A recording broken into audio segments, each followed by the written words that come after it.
can do. As you stand in this, as you stand in the presence of the greater possibilities of what you can do, you give yourself a foundation to stand on. In this foundation, we can elevate and look across and see a greater destiny, a greater possibilities of what things that can come for us. What I'm saying to us on this Transformative Tuesday is I need you to recall something. Think about this. Just put this in perspective for you. Dennis, make it plain for me. Hey, you know I always will. Think about a baby.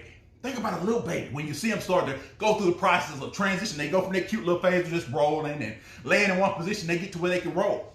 Then where they can crawl. Then where they're standing, and then if you don't watch out, they'll start walking on you. Hey, Dennis, what this got to do with anything? What I'm telling you is I need you to do the same thing. I need you to be willing to crawl. What am I saying to a Dennis? I'm not getting on the ground and crawl. Oh, you better be willing to crawl, because sometimes you will have some struggle. Hey, sometimes you will have some situations that you just can't stand and face. So I need you to crawl, fight your way through it, but keep pushing and going forward. Never stopping, never ceasing, never giving up on yourself. Crawl through the situation and raise your expectations for yourself, because now you give yourself the possibility to progress forward. You give yourself the momentum to continue to go forward, because when the opportunity presents itself, guess what you're going to do? Hey, guess what you're going to do? You're going to stand up. You're going to stand there because you reminded yourself, I was created on purpose, with purpose, and for purpose.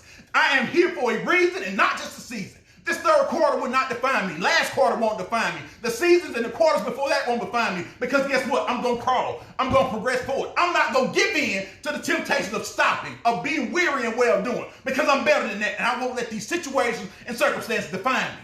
Because next, now that you're able to stand, hey, you like the great Dr. Maya Angelou said, and still I rise. No matter what comes against you, you rise up. You stand up. You face it. You look it in the eye and say, I'm not backing down. I'm not going back to crawling. I will crawl if I have to. But now that I know I possess within me the possibility, the power, hey, to rise up and stand, I'm going to stand my ground and face it. I'm going to look it in the eye and go forward, because I know greater things will come for me.